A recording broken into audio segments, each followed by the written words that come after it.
Yon, nako, magandang umaga po sa inyong lahat dahil ito po ay breaking news from very reliable source, mapagkakatiwalaang source. Ah, Pag sinabing mapagkakatiwalaang source, ito po ay nasa gobyerno din, yung nagbigay sa atin ng source na ito. At sinabi nga po na on the way na eto pong, ano na ito, mga kapulisan po natin. On the way na, papunta na. Ibig sabihin, papunta na po doon sa area ng mastermind. Itinuro na po nung dalawa at magugulat po kayo sa kanilang relihiyon. Tapos, eto pa matindi. Eto po matindi. Maaari po nakasama sa mga suspect yung boyfriend ni Mima. Maaari po. Hindi po makakaligtas, hindi po makakaligtas itong ano ni Mima, boyfriend ni Mima. Maaari pong meron siyang kinalaman dito po sa nangyari na ito. Kaya po ano to, kumbaga breaking news talaga at pinapa ano na to. Kumbaga marami na po nakakaalam din siguro nitong vlogger, mga ano natin, mga tropang vlogger. Alam na rin po ito dahil nga po yung reliable source na nagsabi po nito ay tinawagan yung mga tropa nating vlogger. Ayan. Kaya po ano, kumbaga na gulat nga po ako. Ang vlog ko sana ngayon, ang topic ko sana po ngayon ay si Bongo. Pero iba-vlog ko na lang. Si Bongo mamaya, iba-vlog ko na lang. Kasi yun talaga yung topic ko ngayong umaga. Naka-ready na ako. Topic ko Bongo eh. Kaya lang, dahil nga ito nga po yung breaking news na ito, ito po ang aking tinapik muna.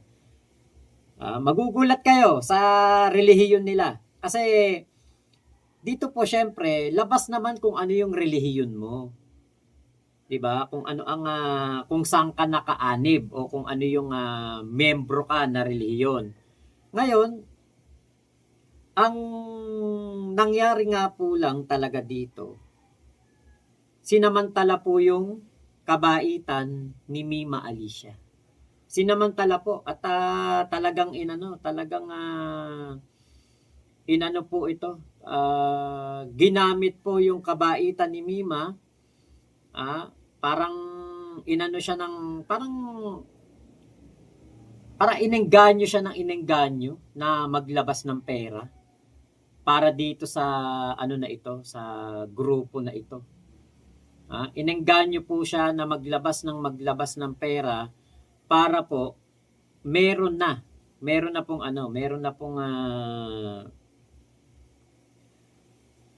mapampaikot sa negosyo. Actually yung ano po dito yung suspect, yung 7 suspect, meron po diyan mag-asawa. Mag-asawa yung kasama sa 7 suspect. Tapos, yun pong dalawang naunang nahuli, bukod pa yun. So, bali magiging siyam po sila, siyam. 9 po sila na mga ano po dito, kasama po dito sa ano na ito. Kaya alam nyo, itong pong nangyari na to, napakaano na po nito, napakatindi na po nito napakatindi po. Kasi nung nalaman ko rin po yung relihiyon, siguro okay lang naman kung banggitin natin kasi hindi naman ito sumasalamin sa lahat, sa kanilang lahat. Yung pong relihiyon, di umano, nitong grupo na ito. Yes, Jay, magkakausap kami bago kami mag-live, magkakausap kami. Ito pong relihiyon, di umano, ay INC. Pero walang kinalaman siyempre ang pamunuan ng INC dito. Ito po, yung pong pinautang ni Mima na mag-asawa ng 8 milyon ay di umano INC. Tapos po, ito po matindi. Nagkabaon-baon po si Mima sa utang dahil po diyan sa na yan, sa mag-asawa na yan. Dahil po diyan sa mag-asawa na yan.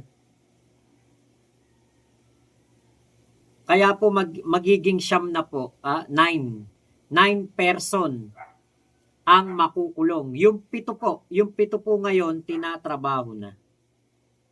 Tinatrabaho na po yung pito.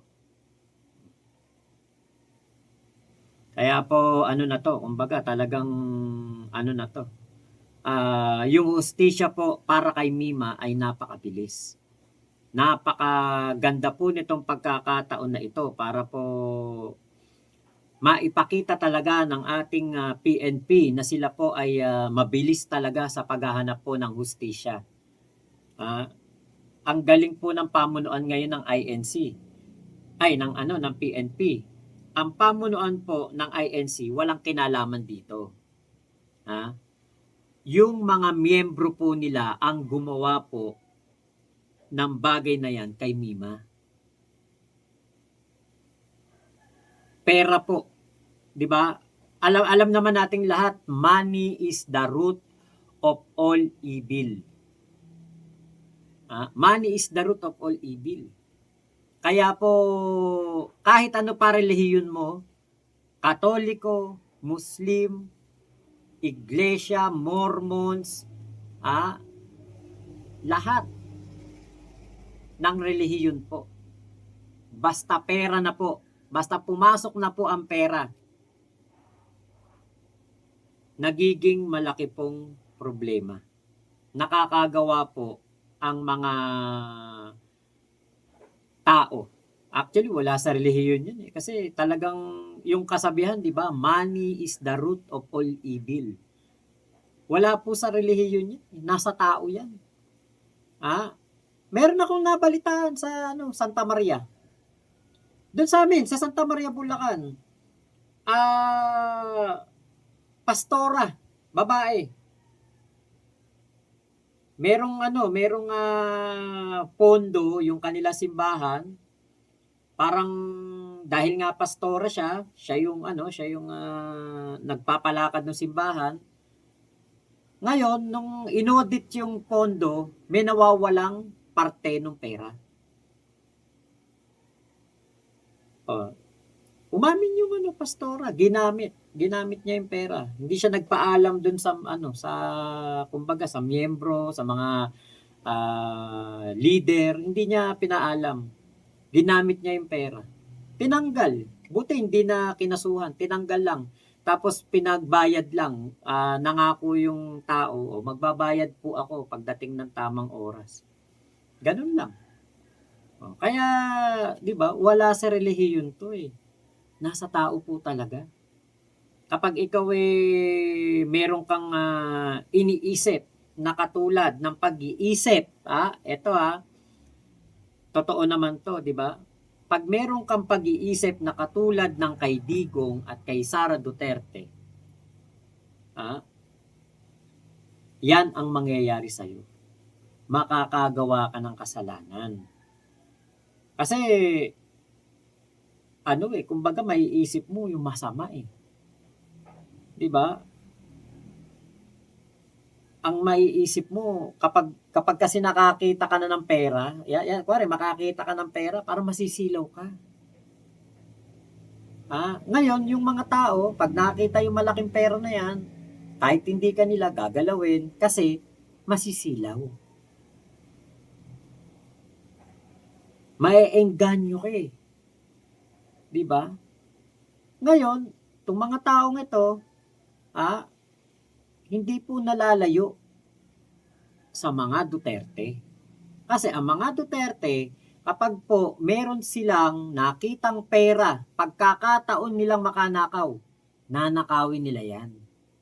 Hindi po sila papayag na hindi magnakaw. Bakit? Diba?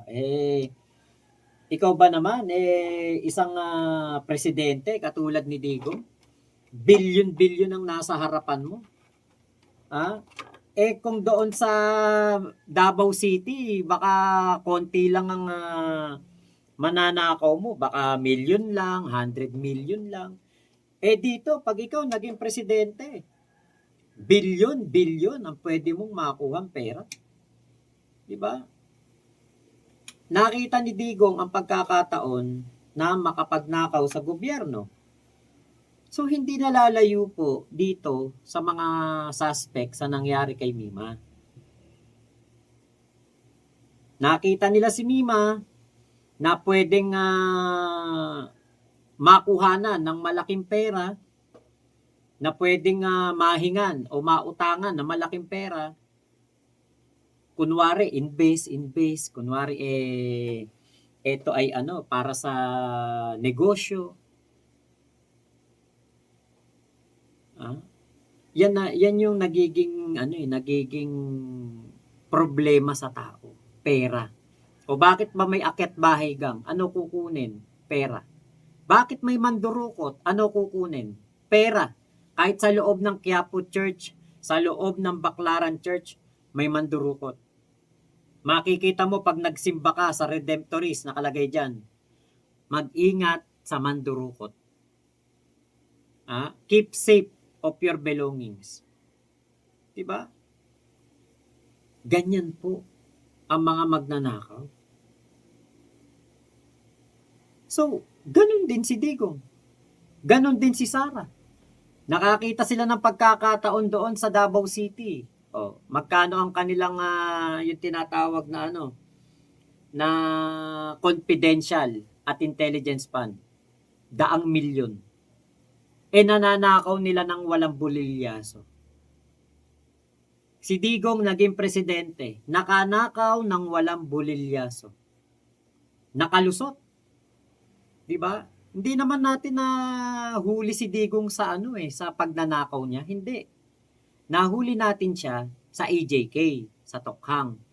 Ngayon, yung anak niya, akala niya, 'di ba? Akala ni Digong, akala ni Sara, kapag pinakialamanan nila yung DepEd funds o budget o OBP budget, intelligence fund ng OBP at intelligence fund ng DepEd, hindi masisilip. Akala lang niya yun. May COA po tayo dito sa national. Sa LGU meron din. Pero kayang-kaya nilang doktorin yan. Doon sa sa LGU. Dito sa DepEd, napakahirap doktorin. Bakit? Kahit may Mary Grace Piatos, hindi ka makakalusot. Bakit? Sino ba yung Mary Grace Piatos? Hindi yan nag-e-exist. Sino ba yung yung Kokoy Villamin na yan? Hindi nag-e-exist. Doon nagkandaletse-letse si Sara. Akala niya, yung ginagawa nila sa Davao City, pwede nilang gawin sa national government. Maling-mali. Hindi po nila pwedeng gawin yun.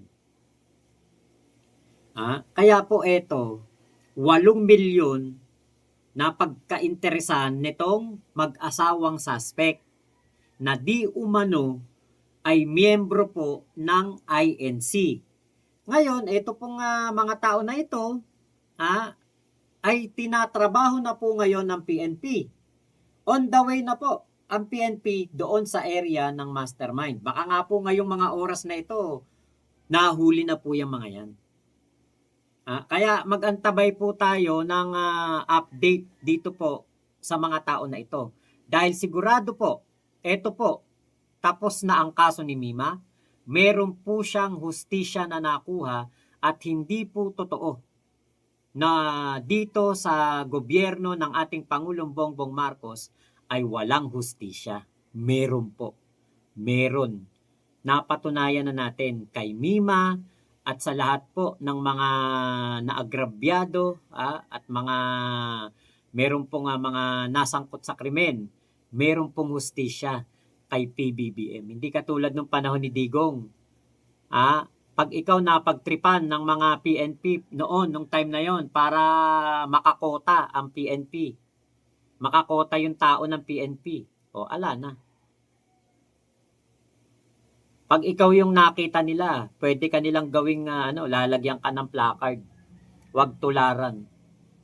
'Di ba? Dito po kay PBBM, meron pong hustisya at meron pong due process. Abangan po natin yung update diyan.